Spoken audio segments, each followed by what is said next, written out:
Hello green മീഡിയസിലേക്ക് സ്വാഗതം. ദൃശ്യം 3യുടെ 26-ാം ദിനത്തെ കളക്ഷനിലേക്ക് വരുമ്പോൾ സിനിമ ഫൈനൽ റൗണ്ടിലേക്ക് എത്തുകയാണ്. 18-ാം തീയതി മുതൽ സിനിമ OTTയിൽ പ്രദർശിപ്പിക്കുമ്പോൾ അതിനു മുന്നോടിയായി മഞ്ഞുമൽ ബോയ്സിൻ്റെയൊക്കെ റെക്കോർഡ് തകർത്ത് ഈ സിനിമ മുന്നോട്ട് കുതിക്കുക തന്നെയാണ്.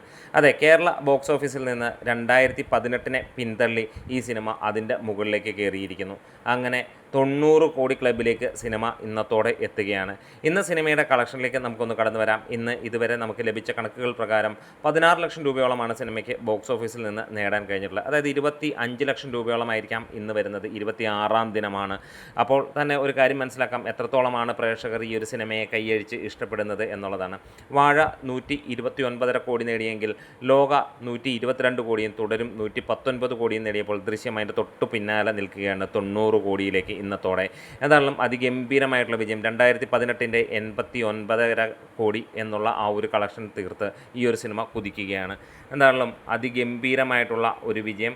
എന്തായാലും ഒരുമിച്ച് വാഴയുമായി വന്നിരുന്നുവെങ്കിൽ എങ്ങനെയെന്നുള്ള ഒരു ചോദ്യം പലർക്കും ഉണ്ടാകുമെങ്കിൽ ഒരുപക്ഷെ ഒരുമിച്ചിറങ്ങിയിരുന്നെങ്കിൽ ഈ ഒരു വാഴ എന്ന ചിത്രത്തിൻ്റെ ഇരട്ടി കളക്ഷനായിട്ട് ഈ സിനിമ മുന്നോട്ട് പോയേനെയും. രണ്ടും രണ്ട് സമയത്ത് ഇറങ്ങിയത് കൊണ്ട് തന്നെ രണ്ടിനും വമ്പൻ വിജയമാകാൻ കഴിഞ്ഞു എന്നുള്ളതും എടുത്തു പറയാം. അല്ലെങ്കിൽ വലിയ രീതിയിലുള്ള ഒരു ക്ലാഷും അത് വലിയ രീതിയിൽ രണ്ട് സിനിമയെയും ബാധിക്കുകയും ചെയ്തേനേയും എന്നുള്ളതാണ്. നിങ്ങൾക്ക് എന്ത് തോന്നുന്നു എന്ന് കമൻസോടെ പറയാം. അപ്പോൾ വീഡിയോസ് ഇഷ്ടമായാലും ഒന്ന് സപ്പോർട്ട് ചെയ്ത് തരാം.